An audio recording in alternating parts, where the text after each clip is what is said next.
Hello and a very warm welcome back to the Gimme a Whole Year Wrestling podcast.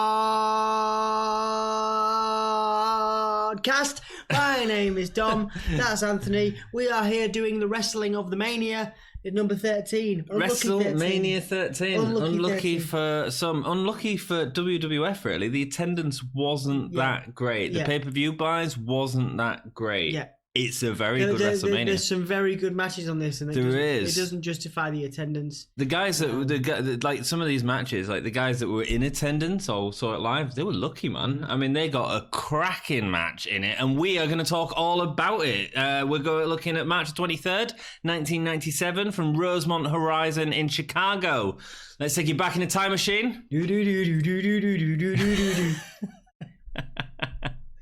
As if we just like teleport when you start doing that. Space Jam was the UK number one film. I love Space. I might go watch that. Bugs Bunny and Michael Jordan. You know what? I am going to watch. It's a proper feel-good film. I'm going to watch that. I feel a bit ill. I've got hay fever, right? So I'm feeling a bit rough. I'm going to be sniffling all over this podcast, right? It's not just going to. We're going to get it out there. But yeah, I'm going to go watch Space Jam because it's such a feel-good film. It is, man. Spice Girls Mama. Spice Girls Mama / Who Do You Think You Are? I know. Mama, I love you. It's really bad. Yeah, I remember. Who do you think you are? Show me how good you are. Move it, prove it. Show me how good you are. I reckon that's Vince's favourite song. Rock and roll. And speaking of Vince, the commentators were Vince McMahon, Jim Ross, and Jerry Lawler. Treat to the video package at the start showing previous WrestleManias. I really enjoyed this video package. Yeah, man, it's showing all the celebrity and stuff like that. I wish they still did stuff like that. Yeah, well, they sort of do. Do they? No, they don't do history of WrestleMania much anymore. Really. They do sort of building up to WrestleMania though now. As opposed to actually part of WrestleMania, as part of the network and stuff. Well, of course, they have like 6 extra hours now. Yeah, well, yeah, 8 extra hours to fill. Can't wait to review them. WrestleMania 35, Part 1, Part 2, Part 3, Part 4. What are we going to do? Who knows? I don't think we've thought this whole podcast thing through. We really haven't. But while we're on 2 hours, 2.5 hours, 2 hours 50, I think this one sounds it. We'll celebrate it. We'll celebrate it for now. We've got time to breathe. We can enjoy ourselves. Treated at the start of the package. Video package, WrestleManias, highlights from the main story, including the Nation of Domination, their sort of rise, Taker and Sid, as well as building up to the submission match between Stone Cold and Bret Hart. Not the main event in this pay-per-view. Probably should have been the main event. I mean, that feud was so hot going through, and we've seen so much good building up to it. Yeah. And Bret Hart was such a loved character to have this guy that, you know, a wonderful An incredible match. Feud. Can't wait to talk about it. Signs, man. Lots of signs in the crowd. We're really heading into that era where the universe was able to let Vince know what they felt. And to have that, you know, it felt like, you know, how well in these days we're told that we are that Roman Reigns is our favourite, and our opinions matter when in fact they don't. Whereas at this time, even though realistically probably not, but you felt as a fan of the product, and especially when you saw the people on screen, yeah, man, you know, giving their all as cheering these people. You thought like it really different mattered. signs. It wasn't like it was all Austin signs or all Bret Hart. It was a lot of Bret and Austin, but there was Taker signs, and it really was about fans showing how much they care about this guy. It feels like that passion's gone a bit, which is quite sad, really. Maybe it'll come back. WWE on TV has changed as well. Raw's slightly different now, so they've got the big Titantron now that they never had before. Marilyn Manson, Beautiful People was the SmackDown theme tune at this time. That one, it was done for a couple of weeks, and the new generation is sort of filtering out, ready to embrace a new attitude, as it were, and that sort of really highlighted within this pay-per-view as well. There's the Stone Cold Bret match, which sort of a lot of people.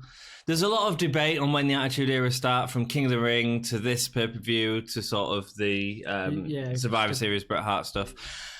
Interesting. I don't know when it started, but there's certainly... It's a very interesting time to look at, for sure. Especially with the Stone Cold match, Bret Hart, followed by the hardcore match that we get in this pay-per-view. It's a really sort of interesting change that you see happen. It's very indicative of the future pay-per-views where you would see the hardcore title come in and you would see these incredible matchups alongside these kind of more silly... hardcore matches. Yeah. One wonders if you'll ever see a 24/7 title match at a pay-per-view. You know, Probably, man. I mean, people are watching the 24/7. You know, if you look at like the YouTube views on the 24/7 Championship, like one of those people are watching it. Exactly, yeah. Interesting. 4-way elimination match is first for the number one contendership and a tag team match. We have the Headbangers, which is Mosh and Thrasher. First time we've seen them, so Dom's going to talk a bit about them. They're versus the new Blackjacks, which is Blackjack Windham, gone from The Stalker, and Blackjack Bradshaw versus the Godwins versus Doug Furnas and Phil LaFon, who we have a lot of time for on this podcast. Tell us a little bit about the Headbangers, dude. So basically, normally what some people might do is read off the Wikipedia page and stuff like that. People can go into the crazy stuff, but you can Google them if you're interested. I'm a huge fan of the Headbangers. I was huge... You say that? Normally, you mean what I normally do?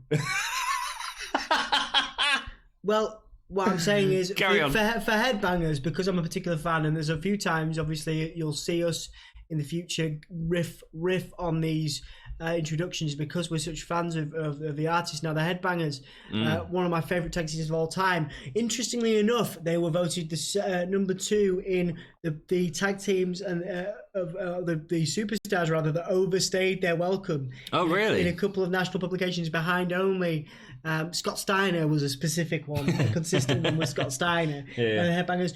But I really love the Headbangers. Obviously, I mean we grew up around that culture anyway, so I think it does appeal. You know, both myself and Anthony are big heavy metal fans, so I guess that's a huge part of who we are. But when you saw these guys in skirts and wearing Marilyn Manson t-shirts back when we were kids, it was different. It was really cool. It was fun. I mean, they're a silly team, but they won the tag titles, and a lot of people ridicule them. You know, saying that in a transitional period between the New Age Outlaws and when you start, the Smoking Guns and that kind of transitional period, they were kind of a placeholder for the the tag team division to kind of find itself. Now, I disagree with that because I don't think there's ever been a tag team like the Headbangers. You see, if I was to question that 1 second, it would be the Nasty Boys. Mm-hmm. They feel very similar to the Nasty Boys. I think the Headbangers were so much better in terms of their athletic ability. It's a testament to... I don't know if I agree with that. Particularly Mosh went on to a gimmick. I mean, it was one of the worst gimmicks I've ever seen in WWE history, where he had the beaver cleavage gimmick. I won't go into too much detail, but if you YouTube Beaver Cleavage WWF, you'll be able to see the promos. Although I've only just Googled, because I told Anthony before we went we went live that it was that Chaz, aka Mosh, went off script completely and kind of poo-pooed the Beaver Cleavage gimmick live on television, and then went on to be Chaz because the Beaver Cleavage gimmick was a little bit close to the bone. That was when Thrasher was injured. Thrasher was injured, that's correct. Yep. But in fact, I've just found out it was worked. So it was a work shoot where Chaz became... Chaz Beaver Cleavage became Chaz, went on to kind of an ill-fated singles push where he had a girl... he was in a very awkward gimmick with his girlfriend, and she'd accused him of beating him, but again, it got found out through GTV, which was a thing for a while. The Attitude Era. Expose that it wasn't a thing. And then him and D'Lo Brown had a tag team called Lowdown with Tiger Ali Singh managing, and they were wearing headdresses. And it's like, he was a very talented guy. Mosh particularly, you didn't really see Thrasher in a singles role. But Mosh was very talented. Is that due to injury more than anything? Yeah, I think so. But Mosh particularly was very talented, and I think the Headbangers team was very talented. They actually came back, of course, in 2016. Had a couple of matches with the Usos and a couple of other teams. Shame. I think certain people expected them to have more of a reaction than they got, and so we didn't see them consistently. But they've been multiple time tag team champions in other promotions as well. They continue to wrestle together. You can find interviews with them in present day by guys like Chris Van Vliet, who've done stuff with them. So yeah, I mean, I'm a huge fan, and one of my favorite tag teams of all time. But definitely one of my worst gimmicks was Mosh's ill-fated singles push, which you should Google because it's maybe the most ridiculous gimmick that anybody's ever come up with in any promotion at any time. Ever. Top 5 tag teams of all time. Go on, because they're in the favourite apparently. The Headbangers. Okay. Rock and Sock Connection.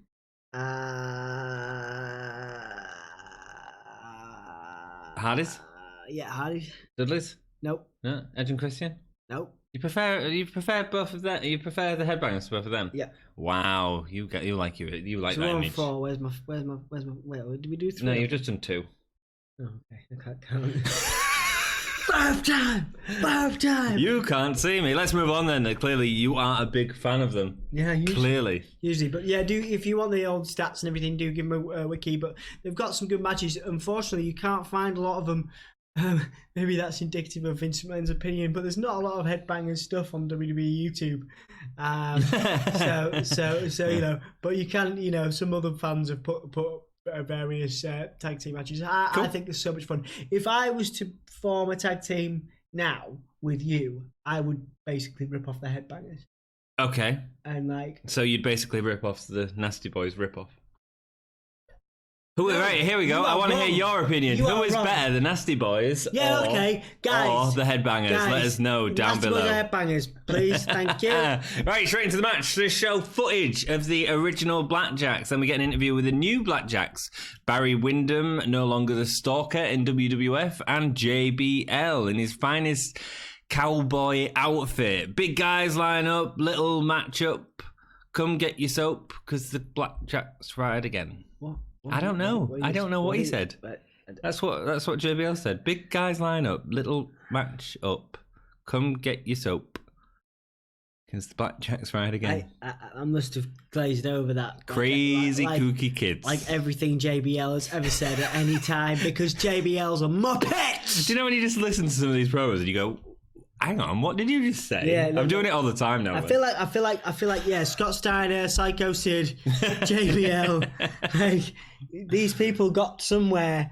Somehow they got to the top of the companies that they were in. But actually, JBL and I think Windham get more sort of time building up to the match than anyone else. Certainly given more of a star treatment than any of the other two. I think a lot of it is Vince McMahon's penchant for guys who are pretty sizable. Big, sweaty men. Big, sweaty dudes. All 4 teams break down at the start. Henry Godwin and Bradshaw start off with Godwin getting a clothesline to put him down. So pointless as a match. Like, we talk about the good matches on this card, but I thought this was silly with the finish and the DQ. And we'll get to the finish. And the fun, those guys. We'll get to it.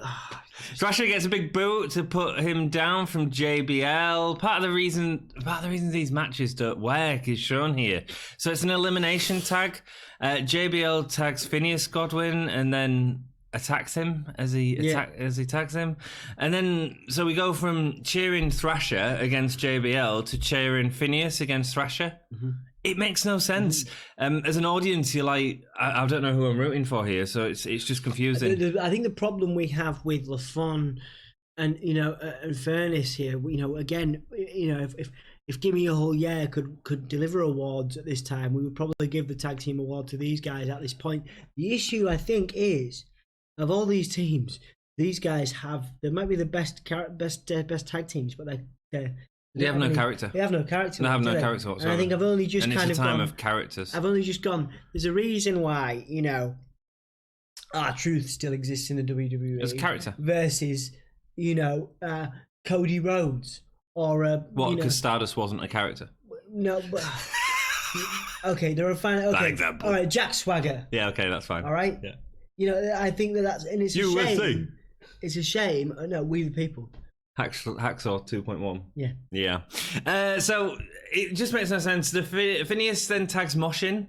So we've got Thrasher and Mosh in the ring. Yeah, this is really right. So it's like, well, they're not gonna fight each other, so they just dance around, and then Vince is like, "Oh, that's what a mosh pit looks like." I've never seen a mosh pit look like that. I genuinely think Vince is just he's completely out. He's trying to hook on what was this time? This was like what this time was around the time when bands like Nine Inch Nails and Marilyn Manson were kind of just getting started and had kind of taken over the mainstream. Vince didn't know who Marilyn Manson was. What? Vince didn't know who Marilyn Manson was. No, I know. He didn't say yes to it. Somebody did, and that's what I'm saying. It's a bit like in 2018 when he's gone, who are the top guys in NXT? bring them up. He doesn't know who they are. Don't know. Doesn't have a clue who they are. Do you know what I mean? Just give me the four best. Yeah, just give you know what I mean. Yeah, I think I've seen that all these kids are now wearing lots of black and wearing skirts. Let's get some of that in. That's good ass. And then do nothing with them. Then they'd both deliver a double forward face slam to Phil LaFon. Doug Furnas delivers a beautiful, absolutely beautiful head scissors takedown to Barry Windham before jumping into his arms for an overhead slam. I mean, Barry Windham and Doug LaFon and Phil LaFon and Doug Furnas, they were so talented wrestlers, man. Yeah. And tight. Another wonderful hidden tag team. Go check them out if you haven't already. We can actually talk about them for hours. I really enjoy them. Doug delivers a drop kick, but Bradshaw sloppily sells it before sloppily pulling him out of the ring. Phil LaFon comes out to help as Windham helps Bradshaw. Both teams go at it, but Bradshaw pushes the ref and they get eliminated. Yep. So they're out of it. And then Furnas and LaFon are eliminated as well because of a double count out, which is just a bit confusing, man. Yeah, it's all a bit nuts, and obviously the two teams tagging each other, but like, they could all tag different members of the team. Yeah, it's rubbish. I think this is a bit like a lot of the stuff that's making a lot of decisions happening now in this period are also very similar to present day. There seems to be a lot of confusion in terms of identity and what people are. There's somebody there and Vince is there making decisions and there's other people there going, but why are we doing that? And it's very... Well, Bradshaw and Windham were the heels in this match, man. Yeah. They were the guys that want the crowd to boo. Yeah. LaFon and Doug were two of the faces, of the many faces. Because I suppose the other three were all faces, sort of. Mosh and Trasher less so, sort of a little bit less face. But still, we were supposed to boo them. They're eliminated at the same time, so we're not really booing. We're just going, meh, what's going on? It's rubbish. Yeah, very confusing.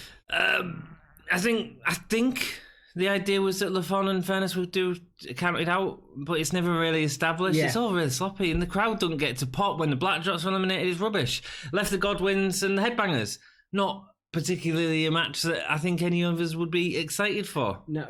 Well. I think at this time I would have been as a kid, but because I quite like the slop drop and the whole thing. Yeah, I like the Headbangers gimmick, as a kid. But, but now, now it's a little different. Rubbish. Yeah. Henry slams Phineas into Thrasher as he flattens him. A delayed suplex shows off Thrasher's boxer shorts. Cheap pop. Way. Thrasher's Irish whip to the ropes, but comes away from it when Godwin is running towards him. He realizes he's out of position and stops just to push him back to the turnbuckle. Slop drop. Sloppy, maybe. Thrasher. I mean, there are better people that have done the Scorpion Death Drop. It's almost like he's kind of just coughed and fallen backwards. Yeah, with somebody in his arm. Yeah. It's a very odd. I always. I know. I was on about the turnbuckle. I want a slop drop. It's just rubbish. No, just sloppy. I mean, I'm talking about the finisher itself. Yeah, I know what you mean. He delivers it very. Very poorly compared to guys like Sting. Thrasher and Phineas spit at each other. Did you notice Thrasher's white zombie shirt? Yeah. Sweet. And Mosh was wearing a Metallica shirt. Yeah. Really sweet. I can't wait to see all these old school metal t-shirts as we go through. Massively overrated bad Metallica, but anyway, that's... shut up. Commentators are taking the mick out of the Headbangers wardrobe before Vince suggests no telling what Phineas has been doing with the farm animals. Yeah, that's a lot, isn't it? I mean, it just sort of comes out of nowhere, like suggesting bestiality on sports entertainment. Yeah, I think JR's probably sat there going. JR did his fair few corkers this pay-per-view as well. Even Jerry Lawler, Jerry Lawler seemed tame at times compared to Vince. Do you know what I mean? I think there's a few of these things. Weird. It's a bit close to the bone, Yeah, It's almost like they've all had 5 pints. I don't think it was close to the bone at the time. I think because this is 20 years ago and everyone was different back then. Yeah, everyone was like, bestiality. And now I don't know if it's because we're older. Maybe it is. But I think the world I think a lot of it is that we're really old now. But even younger people seem more educated to stuff like bestiality isn't a thing that you joke about. It's not very nice. No, it is not. Commentators taking the mick out of the wardrobe. Yeah, I've just said that. Godwin clotheslines Mosh over the top rope. Mosh delivers a cross-body jump in onto the turnbuckle before landing on Henry on the apron. Then as Thrasher climbs the top rope, Mosh throws him off onto Henry onto the floor. Really good spots. Really big moves. It's WrestleMania, baby. Thrasher misses a moonsault and Phineas gets a hot tag. He goes for the slop drop, but Thrasher clotheslines him out of it. Mosh gets up to the top and hits the stage dive off the top rope to Phineas. I love It's cool. that. It's cool, man. There's a real chance to... There's also a doink finisher as well. Doink used it. Did he? I don't remember Doink using it. Yeah, he called it the whoopee cushion. Oh, of course he did, yeah. Not. He didn't use it that often. You didn't see it on pay-per-views or anything, but he was more of a gimmick But he did use it, but yeah, I always think, I mean, you're meeting two veg, like, if you... It's a giant teabag. It's a diving teabag. It is a diving teabag, yeah. Wow. Yeah. Whoa. That would be your finisher, wouldn't it? Any teabag moves, man. Yeah. My finisher would just be called a teabag, yeah. I would take my testes out and just place them on someone's head. Okay. Thrasher, blah, blah, blah, blah, blah. Oh, right, so it's an okay opening match. It's okay. It's not too bad. It's the start was a bit messy. The 4-way elimination tag thing made no sense whatsoever, but it's okay. Some decent spots that fell in place at WrestleMania, so okay. Advert for the next In Your House. Honky Tonk Man comes out and we see Lou Albano dancing on the front row along with Tony. This is all a bit weird. Is it Tony Atlas? Tony Atlas, yeah, was next to him as well. Before Tonky jumps on commentary to sing his theme. I have zero time for the Honky Tonk Man at this point. So do I. I think you should go. If I was Vince, I'd say thank you very much. Yeah. It's an Elvis reference. Intercontinental Championship match next. Rocky Maivia versus the Sultan. Can we just celebrate how salty the Honky Tonk Man was towards Rocky Maivia through the whole thing? He was, man. He was ripping into the Rock. He was. Who had a more successful career? Well, Honky, obviously. The Sultan comes out with Bob Backlund and the Iron Sheik, getting the Iron Sheik back into WrestleMania. That was manager overkill, to be fair. I mean, Bob Backlund didn't out, man. No, I know. Nothing at all. The Sheik was great as a manager. The Sheik, everyone wants to see the Sheik get a bump, or a camel clutch locked in on him. It's a what? A bump. Rocky was nominated as Best New Starter in the Slammers. Oh, yeah. That was... Who was it? Was it... rigged. Was it Jerry Lawler that made... I picked up... Was Jerry Lawler or the Honky Tonk Man? And Jerry Lawler was like, I got so... the Slammies were so boring, even Christopher Reeve walked out. Man, I was going to get onto that. Yeah, I'll get onto it. It's awful. I was like, it's that's awful. Terrible. No, we'll do it now. That was so harsh. Yeah, was it Jerry? That was so Jerry? harsh. It was Jerry Lawler, yeah. Like... Wow. Yeah. Like, it's 2019 and we're like, that was a bit too much, man. Rocky, he's getting... it was Rocky and his dad. It was about that, wasn't it? It was the speech that Rocky did with his dad. You think, wow, like, that is harsh. What a lovely moment that must have been for the pair of them. When they come out, And to watch this back, I'm not sure how many wrestlers will actually watch their own matches back, but... I don't think The Rock has any time for anything. No. Working out and making movies. No. Although you go on I went on his YouTube channel and there is some quite humorous videos. Was he? Oh, right, so he's making movies. Of him looking back at his first matches. Oh, cool, rock and roll. It'd be interesting to see him watch this one because he might get bored like I was. Rocky's getting booze. Are you saying he's coming out? Are you saying Jerry Lawler was right, Anthony? What, that this match was boring? This match was pretty boring. Yeah. No, I mean, honestly. I mean, I wouldn't say I was that sick of watching it. Even Christopher Reeves would walk out. Probably wouldn't say that about it. Probably. But the Sultan. So there's loads of chance of Rocky sucks. Again, this is where you sort of see how much it's that Roman Reigns effect, man. I don't understand why they haven't learned. You know, they were doing this 20 years ago. The turn the Rock heel suddenly becomes this amazing character, and then turning babyface again, and everyone loves him. It makes sense. His moveset is still pretty limited. Clothesline, kip-ups. I understand why people are tired of him the more I watch him at this point. Oh, yeah. Because his moves are so the basic. Same all the time, yeah. The Sultan wasn't selling very well either. The Sultan obviously later becoming Rikishi. The Sultan has him in a headlock. Here's a problem. When your fans hate your face and your heel's got them in a face lock, the fans don't cheer for the face to get out, so everyone just sits there waiting, going to get a drink. Instead, you get more Rocky Sucks chants, you know?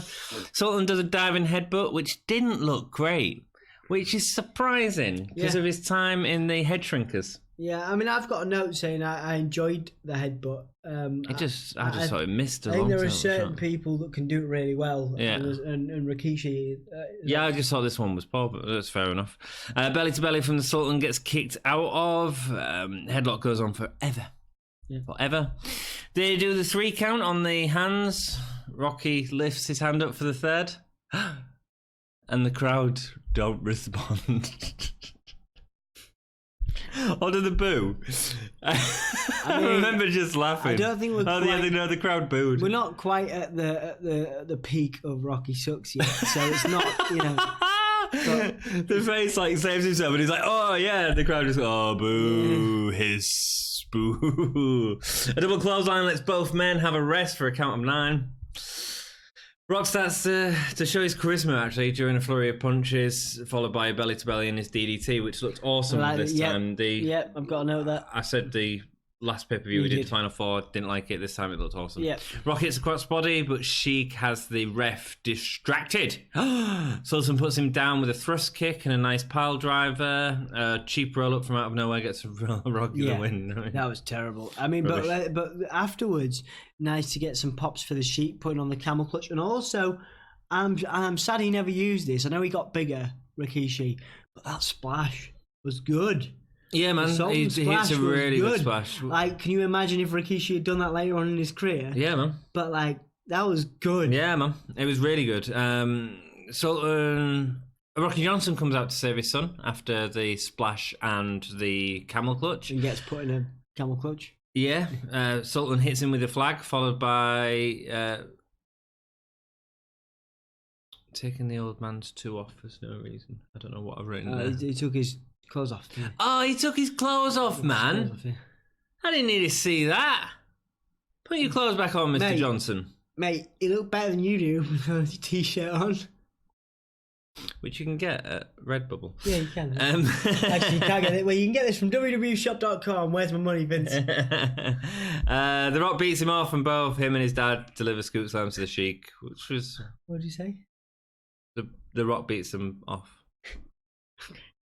And both him and his dad deliver scoop slams to the Sheik. I was quite surprised that Rocky Johnson didn't get a bigger pop, Yeah. Rocky Johnson is a legend of wrestling. It's the equivalent of Rock coming out for Roman Reigns. Yeah, man. Well, maybe not. No, because at least people were reacting. They were booing. But there was no pop there. It was weird. Because Rocky Johnson's sort of a real legend of wrestling, Weird. It was a rubbish match. Moving on. Ken Shamrock interview next, showing him applying submissions to Billy Gunn. He knows submissions, and neither man in the match tonight, Bret Hart or Stone Cold Steve Austin, intimidate him. A Hunter interview with Chyna. People want to know who Chyna is, but can Hunter take on Goldust by himself? Marlena can't get involved with Chyna being there. Bit of a meh promo. Didn't really build up any heat. Hunter Hearst Helmsley with Chyna versus Goldust Nest. Let's go straight into it. Yep. Goldust getting a few more cheers here, and his eye makeup is getting more elaborate. He's starting to get the lines going back. The story and stuff of like that. Goldust is developing. It is, man. It's quite an exciting time. He gets in the ring, squats on the floor. Hunter approaches him, and he goes into a launching clothesline straight away to hit Hunter. 10 punches in the corner from Goldust, sends in him spitting towards Chyna. With the thing at the end, I love that. Oh, yeah. Online. Anytime he does that, I'm a big mark for that. Yeah. As Goldust slides under the second rope to attack Hunter on the apron, Hunter falls down but gets tied up in the ropes. Goldust delivers multiple punches to his nose, which the commentators are obviously mocking Triple H's nose. A lovely power slam from Goldust. Real snap to his power slams. I like his power slams. I think he's really underrated. Yeah, no, he's always done it. Obviously, Randy Orton's the other good example of he does. Randy does. But like Goldust is probably the best. I think Goldust is better than Randy's. It's brilliant. It's not. It's an interesting move. It's a snapping power slam. It's not like I prefer a power slam. Yeah. I really like Braun Strowman's power slam.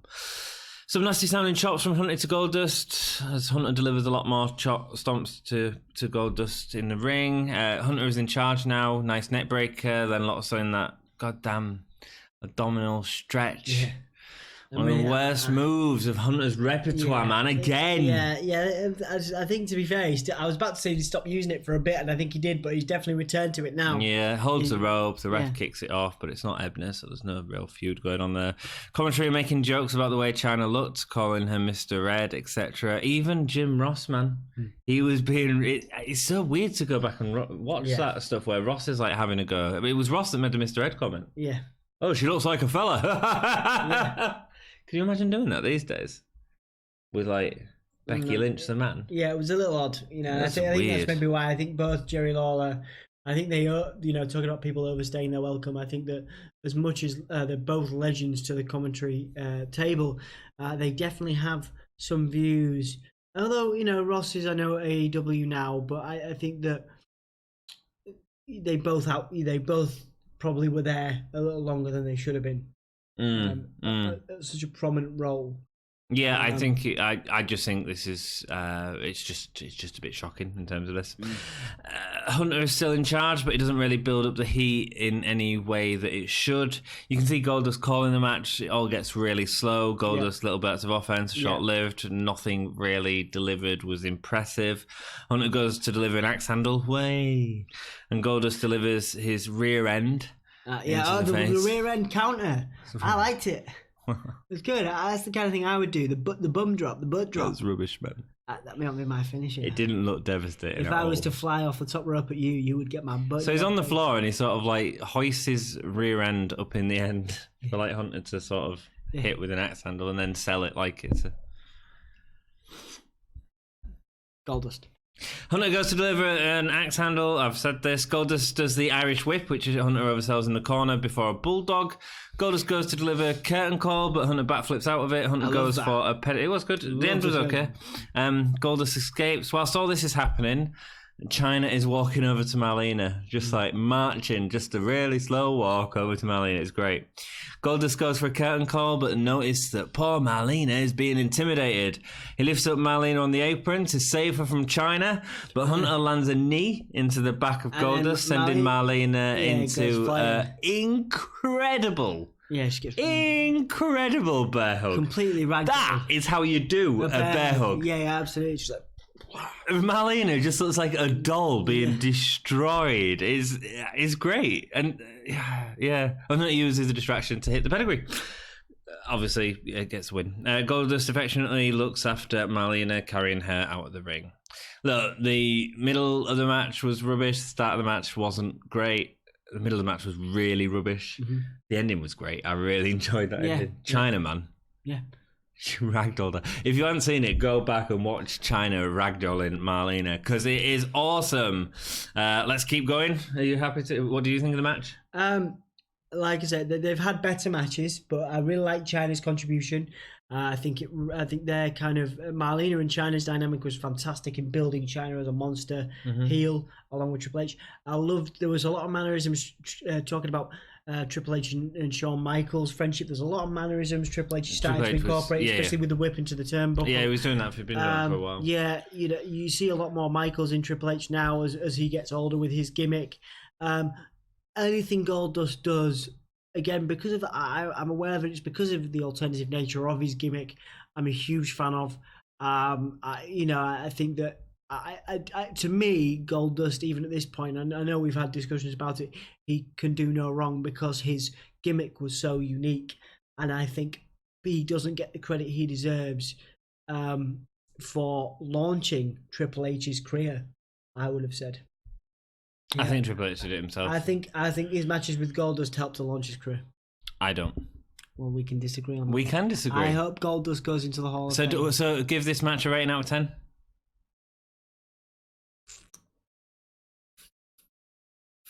4. It's amazing how different we are. It gets like a 1.5. 4. It's rubbish. It's still not a good grade. It was great. The ending was great. The rest of the match was rubbish. The 4 versus your 1 isn't that different. I love how you went on about the match. You're like, China was real. I love China and Melina's dynamic, and that was 5 seconds at the end of a 10-minute match. I thought it was great. Cool. It was a good point. It was awesome. It was awesome. It was a good point to finish the match on. That's what I'm saying. That's why it got half a star above 1. What? Tag team championship match next. British Bulldog. You only. Owen Hart. There's only 3 differences. There's only 3 grades different between my grade and your grade. Yeah. All right, I'll go lower. 1. For the tag team championship match, Owen Hart, British Bulldog. We have Mankind and Vader on the opposite side under the watchful eye of Paul Bearer. Nice to see Paul Bearer do something else with two new talents. Well, not new talents, but new stable. You've got Undertaker in them. I'm really glad they didn't put Paul Bearer with Sid, actually. Yeah. Because Paul Bearer was going after guys with dark gimmicks. Surprised he never didn't go with Goldust. Good. It was Vader at this point. He does have, and I'm looking forward to getting to this point. Goldust and Mankind have a team for a little while. Really looking forward to rewatching that. I wasn't sure about Vader and Paul Bearer, but it's okay. Yeah. It's okay. Probably not as good as Cornette, I'd say. Cornette was really good for Vader, I think. Mankind and Vader, after an incredible feud in WCW, are now working together. Jim Ross interrupts Bulldog and Owen on the entrance and asks Bulldog how he feels about Owen calling himself smarter than Bulldog. Both blow it off as Owen now has 2 Sammys after the recent Sammys, and Bulldog has 2 belts as he's the new European champion. As they're talking about the Queen of England, there's so many things on commentary in this review. As we're talking about the Queen of England, and JR says Lawler's favourite queen is RuPaul. Oh, I like that. I thought that was funny. Oh, his favourite queen's a drag queen. that was kind of. I thought that was funny. You need to get with the times, man. I've laughing at drag queens is not funny. No, I wasn't laughing at. You was making a joke that Jerry Lawler's favourite thing is a drag queen. No, they were making a joke at Jerry Lawler's expense, not at RuPaul's. RuPaul is a very prominent and RuPaul is awesome. Very well respected drag queen, which is why RuPaul gets brought up here. In context, it was a rip. I don't think it was. I think it was a rip at RuPaul as well. I think it was a big. I do not think it was a big rip at RuPaul. I think it was at this time. Okay. Cool. Vader and Owen Hart start off. Vader uses his strength whilst Owen is trying to use his speed, running the ropes. Ends up getting caught in a powerbomb position, leaving Owen crumpled up on the floor. He goes for an early Vader bomb, but Bulldog interferes, leading to Mankind and Vader double teaming Bulldog. He eventually gets the better of them, delivering a double clothesline. Vader comes in into a slow down Bulldog's attack on Mankind, but Mankind's able to beat him off. They absolutely built Bulldog as a machine at the start of this match, actually. Yeah. The only way Mankind can get advantage of Bulldog is when Vader pulls down the rope, and then Mankind goes to attack with the urn, but misses. So Vader then attacks him with the urn and connects. Vader delivers a picture-perfect lateral press on Bulldog. It was a good. beautiful really thing. Good dynamic between these two powerhouses. Throughout this whole match, actually, they both bring out quite a lot in each other. Vader feels... I wonder what Vader and Bulldog's relationship was like. Is there any reports on that? I wonder. Because he was sort of involved in the Yokozuna feud early on when Vader first came in with Bulldog, and it seemed like Vader was going like this. He looked like he was really, even like an avalanche, like halfway through, looked like he crushed Bulldog, you know? Mankind, piggy squeals, a bit like Seth Rollins. Have you not noticed him do that before? Yeah. He does that all the time. But I've never compared it to Seth Rollins before, have I? That's just his general voice. Bulldog gets a tag after a beautiful power slam as Vader jumps off the top rope. Owen comes with the speed again. Again, Vader crushes Owen as he runs into him. It's quite funny. Vader holds Owen across his knee whilst Mankind elbow drops off the apron. That was nice. It was nice, that yeah. Was good. Yeah, because, Mankind wasn't using the elbow like Cactus Jack did in WCW, but wrestling fans knew that it was there. You know, it was still one of his good offensive moves. They continue to abuse Owen in front of his parents sat in the front row. Owen gets a DDT on Mankind, but Mankind gets his knees up on a splash. I'd like to applaud Owen's moveset here as well. There's some really good... Owen was great. Owen's brilliant. Like, there's a belly-to-belly on the outside, a spinning wheel kick. Like, a lot of the things that he does here... He does a couple of spinning heel kicks, actually. Yeah. Quite a few. One of my favourite matches for him at this time in terms of his moveset rather than the action itself. Okay, cool. Certainly his moveset was fantastic. Yeah, I thought a lot of the spinning back heel kicks didn't hit, but there was like a couple towards the end that were great because he puts Vader down with another one. He eventually gets another, speaking of kicks, an enziguri on Mankind to get the tag as Bulldog once again destroys everyone in the ring. He hoists Mankind for a power slam, but Mankind locks in the mandible claw. That was good. Vader comes in to stop Owen interfering, but accidentally knocks Owen into Mankind and Bulldog. They both go to the outside. Mankind won't let go of that mandible claw. And it's weird because like you've got Owen comes to rescue him, but then goes away again. Yeah, I think Vader was supposed to pull him off. I don't think Vader was in position. Yeah, Vader was like there was some weird miscommunication because Vader's like trying to pull him. And Owen's, it's very odd. It's a bit weird. Weird spot. Yeah, I quite like the idea of it though. It ends in a double count out. I tell you what, I really enjoyed this match. It felt like a really even teams, you know. Owen and Bulldog felt at the same level as Mankind and Vader because they have been in big feuds, even though like Vader's been sort of destroyed. I really enjoyed that match. Yeah. You enjoy it? Yeah, I enjoyed particularly Bulldog in this. We don't always, obviously Owen's moveset, we don't always applaud Bulldog, but I think his storytelling here, particularly with his interactions with Mankind, and Bulldog definitely looked at odds with Mankind. He looked a little bit, you know, because there's certain times where Mankind instills fear in athletes, and I genuinely think that Bulldog didn't quite know, or his character didn't quite know how to take Mankind, and I really like that. I really liked Bulldog at the start of the match. I thought that later on he wasn't as strong. I really wanted him to keep that momentum going that he had at the start. But yeah, no, it was a really enjoyable match. It felt even, and that's what you want in a match. Yeah. A video package of Stone Cold and Bret, including Bret getting angry with everyone. Paul had gone through puberty and he's really angry, especially at Vince. And it includes a couple of incredible Stone Cold promos that he was doing. Bret Hart is basically being accused of having too big an ego, and he's losing his cool. It was true, and that's what's so dynamic about this fight. All of it was. All of this led to, whether it was intentional or not at the time, all of this led to Bret Hart's exit. He was genuinely very frustrated with WWE, and it came across on the screen. Imitating life only happens a few times very obviously in WWE. You can see how nonchalant, for example, Dean Ambrose in the last few months, where you could tell he stopped caring. He did, yeah. And I think Bret Hart never stopped caring, but he was very frustrated with the system, and you could definitely tell he wanted to get out. There was definitely a vibe. I mean, the heel thing, everyone says that the heel thing come out of nowhere in this match, and it's not at all. He's been teasing this heel thing for such a long time. So next up, we have the submission match with Ken Shamrock as special guest referee with Stone Cold versus... You're right. Yes, I've got burps.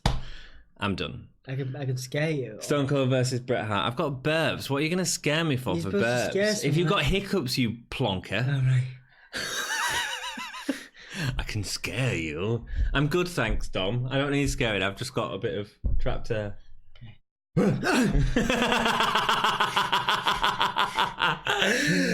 If you are watching this podcast, I know that the only reason you've stayed with us is to watch our review on this match, but tell them about where they can find us, Dom. You can find us on Redbubble, where you can buy the t-shirts that Anthony's wearing here, and you can also buy a mug. You can find us on Twitter /Gimme a Whole Year and interact with us doing present day content, wrestling pay-per-view, live tweeting, things like that. You can find us on Facebook, where we post memes and do other things like post memes. In fact, all we do is post memes. No, we do. How's Instagram going? What? How's Instagram going? It's going really well. Is it? Yeah, it's really good. Yeah, it's great. Good. We also post stuff on Instagram occasionally. And, so it's not going very well, is it? When was the last post you did? The Goldust one. Which was? Maybe 2 weeks ago. We will be more active on Instagram. I apologise on Dom's behalf. Well, shall we go into this match? Everyone's waiting for this match, man. Everyone's waiting for this match. There was a great scare a few minutes ago. That could be like edited into. That's great. I scared you on camera. Shut up. Shut up. Leave me alone. Have you?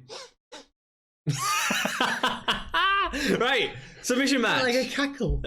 Ken Shamrock with special guest referee for this match. Stone Cold Steve Austin versus Bret Hart. The most useful thing, shall we point out, that Ken Shamrock ever did in WWE. This is... You know what I really like about Ken Shamrock in this match? He doesn't do a lot. Right? He doesn't do a lot. He doesn't get involved. I like his and ankle I lock. really like that. I like his ankle lock. And, you know, he's still campaigning to come back. But he doesn't get involved in the match, and that's the great thing. Yeah. Do you know what I mean? I never got into him. I never bought into him as a character. I don't think he ever had a character. He's still trying to come back in 2019 and fight Brock Lesnar. Good luck with that, mate. Mate. He's got more chance than us, mate. I don't know, mate. Oh, we could be a squash match for Brock Lesnar, man. What? Just let him beat us a bit. The new headbangers. Absolutely. Like a budget headbangers. wearing mini skirts instead of big skirts and Tesco underwear. Like what the headbangers wore anyway. Yeah, Stone Cold enters. Glass break. First time we've seen the glass break. Great. So he gets sort of a lukewarm reception. He's not getting cheers. He's getting a few people are cheering. I'm not going to say people are cheering, but generally, yeah, I think people are very confused. At this people time. are more excited to see Hart. Yeah, Hart's the standard. Hart's been the flag bearer of the company for such a long time. Yeah. Hart comes down and he gets a much bigger pop than Stone Cold Steve Austin. Yeah. It's great. It's a Raw as he sort of comes out. Austin tackles Bret Hart down straight away, but the two brawl all the way to the outside. It feels massive. Yeah, right this was a genuine. You know, again, you get it very few times in modern day WWE where it's like a genuine grudge match. No, and this really is. This really felt like a genuine grudge match. I would reluctantly say that there were better storytellers at this time that we're reviewing. WWE, but there's very few people in present day WWE. I guess it's because of the end of kayfabe and the end, maybe the reality. But storytelling here was at its peak, and we're about to see some fantastic stories told in the Attitude Era as well. Yeah, man. But this was brilliant. This was clever, wow. man. They legitimately, even though they didn't, it felt like they hated each other. Like they legitimately wanted and they to didn't kill each because Hart was so putting Austin over. Yeah, Go on, run with it. You know. Do great things for the company that I love. Interesting. Austin tackles Bret straight away. Austin's thrown into a turnbuckle post, but hangs up Bret on the barricade, whilst also leading Bret Hart to kick a fan in the head. That was funny. It doesn't stop there, though, as Austin tackles Bret off the barricade and the two fight in the crowd. Brawl, absolute brawl. Camera work is manic. It's great. The crowd are all around him. There's not 100 security keeping people back. We're starting to see again. We see that in the next match as well. And I know that sounds like a really weird comparison, but we're starting to see this more edgy.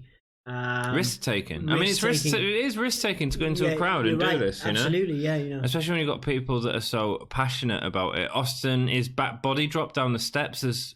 That felt like a massive spot that we didn't really get to see on camera, but it is down the steps, so you can tell from the angles when they're there, but you can't really see it. Austin gets thrown back in to the ring. It looks like his plan has failed as Austin is on the losing side from being on the outside. Austin throws Bret into the ring steps and he flies, man. Them ring steps fly.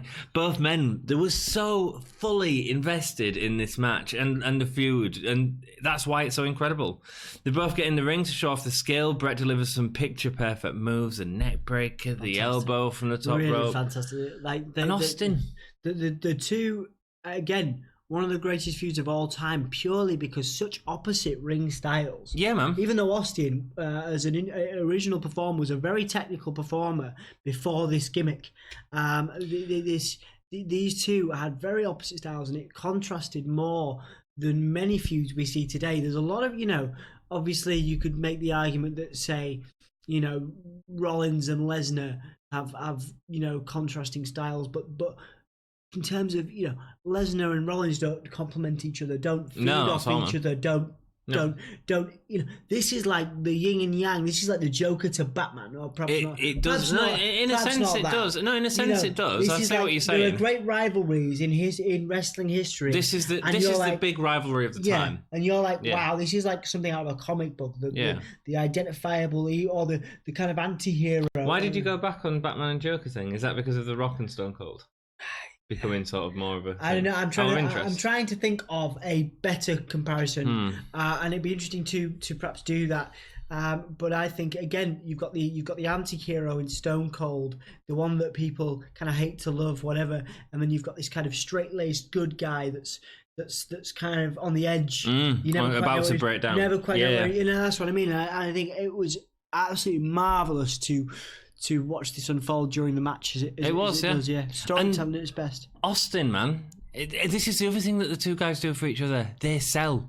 They sell so much. Massively. Austin's selling so good. Bret really starts working over the leg of Austin, and Austin is constantly selling that leg at this point. The crowd are behind it at the minute. They're behind Bret's attacks on the legs. Austin hits a stunner, and the crowd give him a face pop all of a sudden. It's like suddenly, at this point in the match, like after Bret constantly goes for that leg, the crowd start to go, I don't know who I'm cheering for here. Could Hart have been too aggressive to Austin, potentially? When Bret goes back to the knee, the crowd are popping again, but it's so good. It's so good to go back and watch. The figure four across the ring post should be enough to finish Austin, but it isn't. Austin's crawling across the ring as Bret takes the ring bell and the chair into the ring and continues to target the knee, setting Austin's knee in the chair. When he goes to climb the top rope, though, and I didn't expect this, Austin gets up and meets him with the chair, limping around with that chair, selling that limp at this point. Some of the shots here as well. Yeah, man. You're like, wow, like earth-shattering shots, even though they're again, two consummate professionals when it comes to using weapons, and also, technically, that it doesn't hurt. They really made it. They made it feel real, because everything felt real in it. They really made this stuff matter. Made it felt like every hit, every move. Yeah. And it was planned, of course. But it was like a fucking... It was like, nearly. This is how enthusiastic I get. It was like a flipping dance. Yeah, man, it was. It was. I can't say enough good things about this match. It gets my blood pumping. Yeah, man. Austin stomps on Bret Hart as the show shot of Bret Hart's daughter, and she's just got her hands in her head because Austin's beating her dad. And again, it brings that reality into it, unable to watch it. Austin has a unique submission, sort of yanking back on Hart's arm while his foot's in his face. I quite like it. I wish we'd see stuff like that a bit more.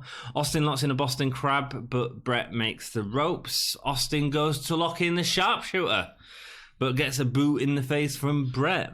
Austin is sent with an Irish whip into the timekeeper's area, sending officials flying. Whilst this is all happening, Austin is busted open on the barricade when he's thrown into that timekeeper's area. Comes up, bleeding really badly. Yeah. Bret, this was like Dustin Rhodes at Double or Nothing. Yeah, man, it was good. It was good. Blood, yeah. It was. It wasn't Eddie Guerrero later on. That was real bad. But Bret keeps attacking his bloodied face. It was against JBL. Yeah, man. I remember now. Bret keeps attacking his bloodied face, making sure that it continues to bleed while still being safe because it's bleeding and all that sort of. Bleeding wasn't allowed in this time. Like Austin. Apparently, during the match, Austin had turned to Bret and said, I still don't know if we should do it or something like that, because he was so nervous about blading, and Bret was like, yeah, we can do it, we'll get away with it, don't worry, because Bret got away with it at, what was it, WrestleMania 8? Yeah, something like that. It's brutal. Bret's attacking this man's bloodied face. He's got blood all over his hands. Austin's wiping away the blood. Bret goes to town on Austin's leg with a chair, and the crowd are seeing this viciousness and starting to boo Bret. He tries to lock in the sharpshooter, but Austin beats his way out of it. Hart continues the lead until a low blow from Austin gets him back in. He stomps a mud hole in Bret Hart in the corner with his crimson face. The crowd are finally behind Austin, It's all turned. It was huge. Superplex off the top rope from Austin to Bret feels massive. Austin tries to choke Bret with a mic cable, but Bret uses the ring bell that he brought in earlier on the apron to escape it. That was real good. Set up, clever really setup. Well done. Bret blocks on the sharpshooter. And this is where we get the iconic image of Austin doing that. He's like refusing to give up. And he's got blood like squinting out, and you can see the blood drip, the blood's in his eyes. Yeah. And he's like squinting it out, and it's coming out, and it's like. But the other thing is, every time he lifts himself up, he's making his blood pump more. So every time he does this sort of fight to get out, the blood just starts pumping even more, and it's so iconic. I think it was on. It's been on a bunch of. I think it was on the. Especially due to the Attitude Era, some of the pay-per-view intros, they had. Oh yeah, of course it was. It was on there for a while. Yeah, because it's iconic, man. It looks great. Yeah. He breaks the sharpshooter up temporarily. Is he going to be able to escape it? No, because it's soon locked back in. And Austin doesn't give up. Instead, he passes out. So Shamrock has to throw the match out. He never gave up, yells JR. So we're moving into that story as Bret continues to attack Austin. Ken Shamrock waistlocks Bret to take him off, which is great. I mean, Ken Shamrock, he's not been mentioned in the match because he didn't get involved, but that's perfect. Yeah. He was there as a legitimate... I wish some guest referees went back and looked, unless it's been specifically to do with furthering a storyline for the referee to be in. I wish some guest referees would look back at this match because Shamrock was... for all I will continue to rip into him over the next few videos, because I'm not a fan of his character whatsoever. He did the perfect job here as a special guest. Absolutely perfect, yeah, great. Wow, what a match. Bret gets booed as he's walking away up the ring ramp. We'd seen this guy come into a massive pop and suddenly he's getting booed. He flicks a finger in a fan's face, completely out of character for Bret. The crowd start a chant of Austin. He's given help by Shamrock to get up, and for his help he delivers a stunner to him, which is great. The crowd cheer. He just wants to walk out on his own sort of merit. Incredible. The action never let up all the way through. I might have one problem with the match, and it's a really tiny problem. I'm really interested to hear what it is. What do you think it is? The time limit? No, I think it's Austin's leg selling. I think he forgets to sell the leg towards the latter end of the match. That's the only, there's a lot going on though. Yeah, That's it more than makes up for it, I think, with the performance of both of them. Absolutely, this is one of the best matches you can watch because it's great. I've read a lot of people. There's lots of people that say it's not a great match. It is a great match. Technically, there's not a lot going on, right? Yeah. But storytelling wise, it's incredible. It drags you in. I think I have been hypercritical in different elements of it. Go back and listen to us. Be wrestling historians and talk about these matches. I've been hypercritical of Bret Hart and Stone Cold Steve Austin in other times, in other pay-per-views. I am not, I'm more of a fan of Goldust and the Headbangers than I am of Stone Cold Steve Austin and Bret Hart. But I understand why they hold the position they do in wrestling history and wrestling lore because of matches like this. Was, and as a person that isn't a fan of the pair of them, I can tell you this was an incredible match. It was phenomenal. It deserves the as I take my glasses off to it like a hat. I applaud them both for such great storytelling across the board. It's great. The commentary are they're stunned afterwards. You can see that they're stunned because they know that they've just experienced something incredible. They're breaking it all down, but they're breaking it down in a sports sort of way. Vince is sort of apologising for the blood. But Jim Ross is perfect, and he's making a star out of Austin, pointing out that the crowd were chanting his name when they left. He's so good at slipping in stuff. Their friendship, I think it was necessary. Obviously, you get things these days like the commentators constantly referencing Seth Rollins and Becky going out. Completely unnecessary, pointless, doesn't really do anything. But I think because Jim Ross does later get involved in storylines, and I suppose you could say that about Becky and Rollins, but there was a slow build. What I'm saying is, Jim Ross's and Stone Cold Steve Austin's friendship is legendary within the industry. They are very, very close. And it's a slow build to Jim and Stone Cold being involved in a storyline together, whereas they've immediately just gone, okay, two of our main stars are going out, this is present day, let's mention it just to see if we can get a few more people involved. Whereas the dynamic between Ross and Austin built up over years through history is brilliant. It's really great, because obviously he's like Ross is Austin has said more than once that Ross is like a family member to him, you know what I mean? You see that, and it's quite nice. It is, definitely. Next up, that was amazing. It seems like I love that match. It seems like a bit of a come down, really, doesn't it? Like, I tell you what, these guys had a really hard job to follow that match. I mean, I think it was fun. I think it was fun. Yeah, I think it was fun. If we don't compete, if we don't say LOD, Ahmed Johnson, etc. against Stone Cold and Bret and if we don't put them side to side, it was a fun match. It was a fun match. It wasn't a great match. It was a fun match, and probably what you needed. If they'd put two guys in there, like if Goldust and Hunter had followed this, man, their careers might not have gone as far as they did. Seriously, absolutely. No, I agree.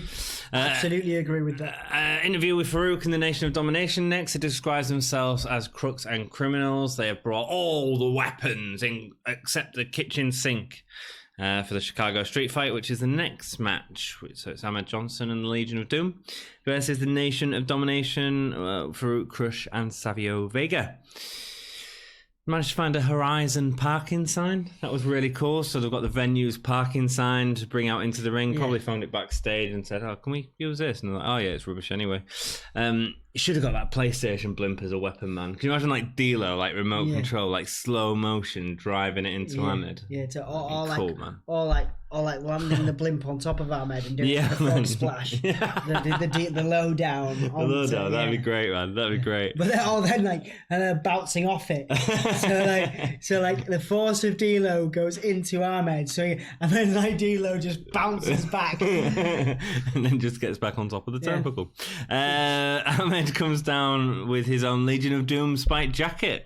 And they brought a kitchen sink. That was cool, actually. I dig that. What, the spiked jacket? Yeah, when I've got a cool story for you at the end of this. Yeah, cool. I look forward to hearing it. Sometimes that's done. It's terribly cliche. Oh, man. Like, ew. What are you doing? Who was it? Authors of Pain and Roderick Strong. Yeah, Kurt Angle and The Shield. Yeah. But Authors of Pain and Roderick Strong. Absolutely. Absolutely. You're Rubbish, just like, man. what are you doing? What are you doing? Yeah. No, this really worked, actually. This really worked. Legion of Domination. Legion of Doom. Oh, man, I shouldn't put LOD next to NOD. That's going to confuse the hell out of me. Clear out the nation as their cronies enter and get beat off. It's chaotic, man. It's really chaotic, actually. There's no single thing happening. It's all happening at the same time. Farouk singles out Animal. Ahmed gets thrown over the barricade. Animal puts him down with Farouk. There's a trash can. There's two trash cans in there. It's mental. Hawk has a 2x4, which he swings overhead to Vega, but Vega ducks, leading it to bounce off the ring ropes. It bounces into the air, and Hawk catches it. That was really cool. Yeah. And that's what I mean. This match was just a few cool spots. It was chaotic. There's a lot of people, a lot of cooks in this kitchen. Yeah, man. And they dealt with it kitchen sink as well. Yeah, the kitchen sink. There's a lot of people here, and they make the best of what they got. You obviously got the rappers coming in. You got D'Lo coming in there as well, getting taken out simultaneously. Very clever. Very, very. Given that there's so much chaos in here, it was actually pretty fun. It worked after the match we've just seen as well. I think Animal goes to deliver a pile driver to Farouk on a table, not like the announcer's table these days, which sort of break. These ones are actually substantial. this one's a real tiny thing, and instead of doing any moves for it, they just both sort of fall off. It's quite weird. Mental, don't really see a lot. Cameras in the ring are focusing on the trash cans hitting heads, whilst Animals let a fire extinguisher go at the side, and we don't even see that. We just see like smoke. We don't see it until the replay. Hawk is rammed into the Horizon parking sign set in the corner. Ahmed slams Farouk through the table as trash cans almost end up flat from being used so much.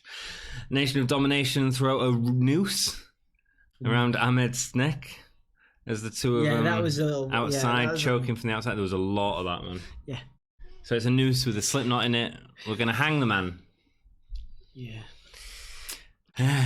Vega and Ahmed, thank God WWE never thought to hang someone on air. Like, can you imagine if they'd like tried to hang someone off a cell or something like that? I mean, what a stupid idea that would be. So they go blue, and like the genuinely, the difference between storyline and reality is blurred beyond belief. I would have loved to have been there that night just to see when they took Big Boss Man down and cut him off, and then he just like walked to the back. So weird. Vega and Ahmed fight on the outside. Farouk tied the noose to Hawk, who was on the outside of the ring. He stands on a turnbuckle, hanging Hawk. Hawk quickly yanks Farouk, and he falls off the top turnbuckle onto the floor. That was cool. You know what was significant about that?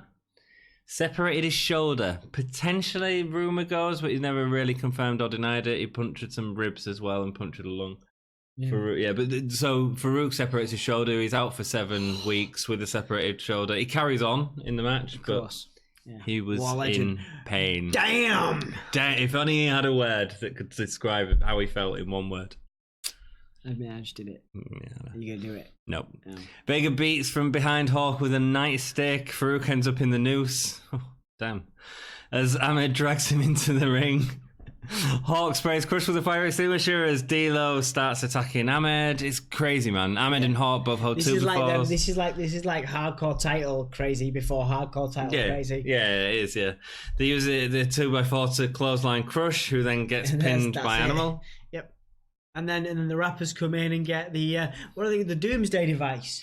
Yeah, man. So the match is over. They all continue to burn. D-Lo gets hit by a Power River Plunger first. Oh yeah. So we get to see the Power River Plunger. I love the Power. It's a good move, man. Power River Plunger. The Legion of Dooms. Yeah, the Legion of Doom. The Legion of Doom. Power River Plunger. The Legion of Doom. Words. They hit the double Doomsday device. I don't really like it. I mean, I get it. Yeah, okay, it's fine. It's a good spot. I might have popped a little bit. I might have gone, oh, wow, they're doing a double. Oh, that didn't look as good as it should have done. Oh, but I'll still go, yay. Okay. I had quite a lot of fun during the match. Yep. I mean, it's a mess. It's an absolute mess, but it's quite fun to watch. And I think that's why people compare I don't think people give this match enough credit to. A lot of people say that the Hart Austin thing, I've said it several times, is the start of the Attitude Era. And part of the reason for that is potentially because this match followed, and this match is sort of and the blood and the high tension and the genuinely good storytelling. Yeah, but I'm talking now about how, because this match followed it, I feel that's also why people associate it with it, because this is an Attitude Era match. This match, it's not a great weapons match. It's not a classic. It's a lot of silly fun. Yeah. But that's what the Attitude was most of the time. I understand that. I do. You know what I'm saying? I do understand what you mean. Absolutely, I understand it. Yeah. I mean, I agree. I think this is definitely the start of the Attitude Era. Interesting.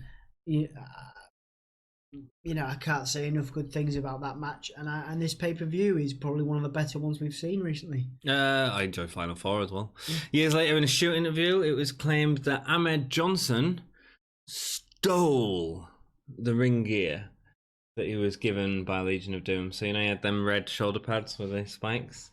He took it home with him. Animal went on the shoot interview to say he stole it afterwards and was really upset about it. Ahmed claims that Hawk actually gifted him the thing. So there's a big thing between them in real life. Yeah. After Hawk died, I think he gave it to a charity or something to auction off. Which is nice. Last match.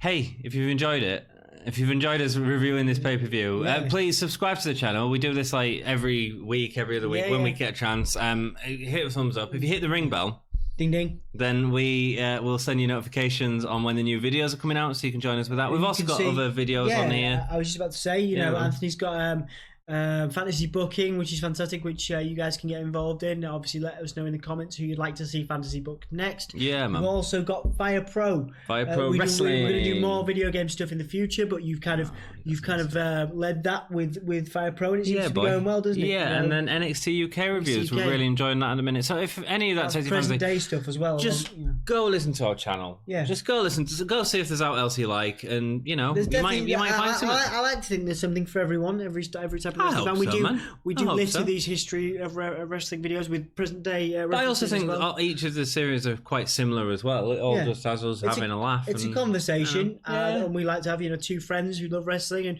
with hopefully watched by people that we know and people that we don't know who love wrestling. So and we've had a lot of comments recently, haven't we? Yeah, we do. We seriously like really helps out the channel, and we really appreciate it. It helps our brains too, doesn't it? It makes us feel a bit special.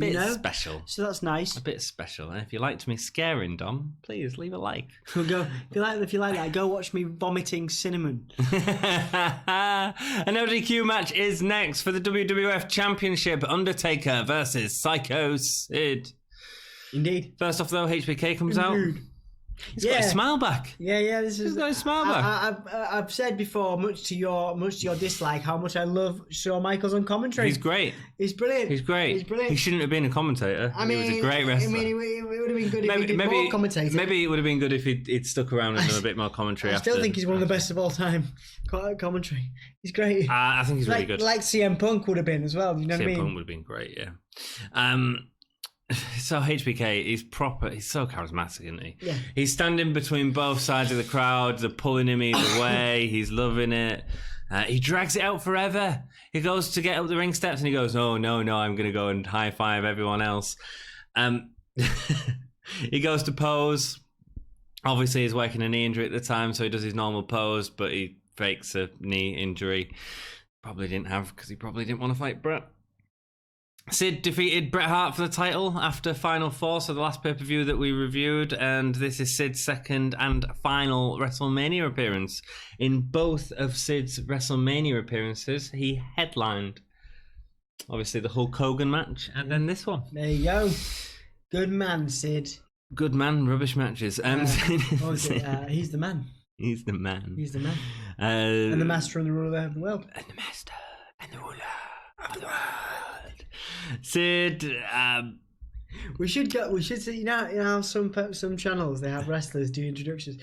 We should see if we can get Sid to do like one for Give Me a Whole Yeah, and he's like, go check out Give Me a Whole Yeah, because they're the masters and the rulers of the world, but get him to look really intensely into the camera, and then me and you faces just pop up to start the podcast, and we creep a few people out. I wonder what Sid looks like these days. He looks the same. Does he really? Yeah, he no way. Obviously a little older, but kind of the same. Not cryogenically frozen. Lex Luger, man. Lex Luger always. Lex Luger's probably the most drastic change of any performer I've seen. Yeah. Him and Bobby Heenan. Bobby Heenan always. You still look at Scott Steiner, and you're like, he is still built. Vince McMahon is still built. Triple H built. Yeah. And then you look at X, and you're like, you are one of the most impressive physical specimens in the entire history of the business. And now you look like my next door neighbor Tim. But Sid's built, is he? Sid's stacked. I mean, I don't think Sid's still. Show me, get me a photo. I don't think he's still stacked. Yes, he looks the same. No, I want to see. First off, an interview backstage with Sid. Yes, I've told you about that. Oh no, I haven't. Let me tell you about the backstage interview. WrestleMania comes once a year, but tonight, when the darkness falls, he will be the only one who's not afraid of the darkness. Yeah, whatever. Undertaker comes out. He's wearing his old outfit again. He's got the grey gloves on instead of the leathers that he's sort of moved on to. Special for WrestleMania. Bret comes out straight away as the two meet in the ring. He immediately has a go at Shawn, followed by Taker and Sid. He calls Sid a fraud. Shawn is just on the commentary, just having a go at Bret constantly, all the time. Sid gets a powerbomb on Bret and gets a pop for it. Yeah. You know what? He looks a bit like he used to look. He looks a bit older. Yeah, I told you. Yeah, man. Older, but still, Psycho. Yeah. Psycho. He reminds me of someone I know, like someone's dad. He looks like everyone's dad, yeah. Like, but yeah, I don't know. But he does, you know what I mean? Still the same. Yeah. I wonder if he's built, but like, I mean, he's still very tall. Obviously, he's not going to have shrunk. Why? They haven't put him in the wash.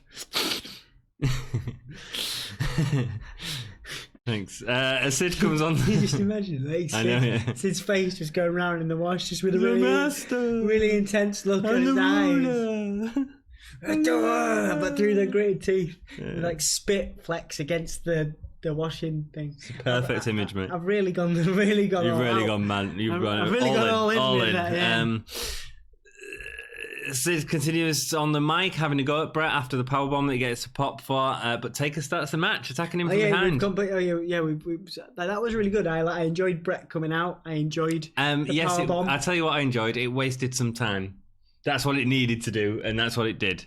He goes on a methodical big move offense on Sid, including a forward-facing slam and old school. It starts off okay. Sid takes the lead in offensive and delivers one of his devastating big man moves, the bear hug. Yeah. That's not nearly as good as China's bear hug. After everything we've seen, man, this is just bad. All right.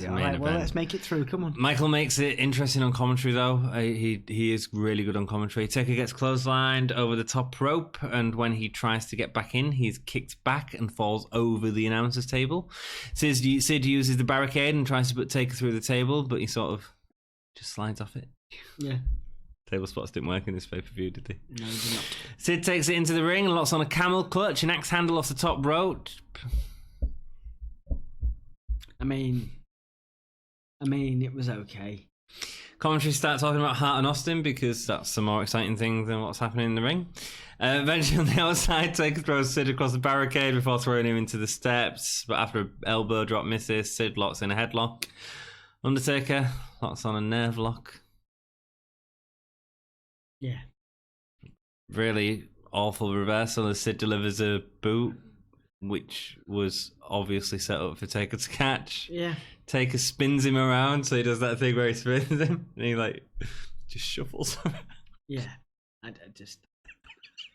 My Undertaker here might as well have been Undertaker now. Yeah. Oh man, who thought this was a good idea? Taker catches Sid on the turnbuckle and tosses him off, whilst Taker delivers his own clothesline off the top rope. I enjoyed that though. That was the best bit of the match. Yeah, man. Was the Kane-esque clothesline? Yeah, man. It was really good. He doesn't do that very often, Undertaker. No. But Kane used to do an amazing flying clothesline for a guy of his size. Yeah. And it was Undertaker did one. Undertaker really was doing it. Yeah, it was really good. Taker calls for the tombstone, but we get a reversal over the top of him. That sort of flip that we've become more used to, but you don't see it as often in these days. So that was cool. And Sid delivers a tombstone to Taker. Bret comes out with a chair and attacks Sid from behind. Why did you have to do it, WWE? Taker gets him in the ring. What? Go on. I thought that was all right, actually. No, I didn't like it. I'm glad Bret came back. I'm glad he hit with the chair. No. Taker gets him in the ring for a big clothesline. Create some excitement. Let me go through and then I'll tell you about it. Why it's rubbish. Sid kicks out. Sid goes for a powerbomb, but Bret distracts him on the apron. Bret's on the apron. I like Sid's kick out as well. Yeah. Was showed his resilience because people didn't really kick out of the tombstone, didn't kick out of a choke slam, didn't kick out of a chair shot at this time. No. And it was nice to see Sid do that as a legitimate champion. A legitimate contender, you know. It turns into Taker to get the tombstone for the win after the distraction. I like the ending. And my issue, man, is it's like Taker's second championship win. First one was against Hogan, which he lost, was it a few days later at this Tuesday in Texas? That was completely muddied because of Hogan's awful backstage politics. The best thing about this was the clothesline from the top. The best thing about the Hogan. The reversal tombstone was the good. only thing I remember about that Hogan match with Taker was the shaking legs after the tombstone. Oh man, and he's like 2 inches off the floor, and he's like selling it. Go back and watch our best selling I think I've ever seen to anything ever. It's awful. And Hogan used to do it quite a bit. I used to quite like it. I think if I was going to sell, I would sell like Hogan. I'd be like, Hang on, I'll do a nerve hold. Sell it. You ready? And then I've got to do the Wrestling. thing. I've got to do What? the thing. I've got to do the, that. Keep doing it. Oh. I'm gonna Hulk out of it. Did you just fart? Yes. You got me out of the submission hold. It did. It did. Maybe more wrestlers should fart. Stink face indeed. I think people do it like this. There is a story, isn't there? Like, I think it was Yoko or Andre. It was Andre, wasn't it? And people used to be like, he smelled so bad because yeah, man, because he couldn't shower. difficult for him to wash. Yeah, Man. yeah. And he used to like because his ring gear was real sweaty, so he'd like wrap it around and then like rinse it, like put it around your mouth and then like squeeze it in. Look, it's not Taker's worst man. I just don't like the fact that Bret sort of muddies the ending for Taker. I think Taker needed to be more dominant. I liked it. I thought it was an injection of colour into an otherwise bleak match.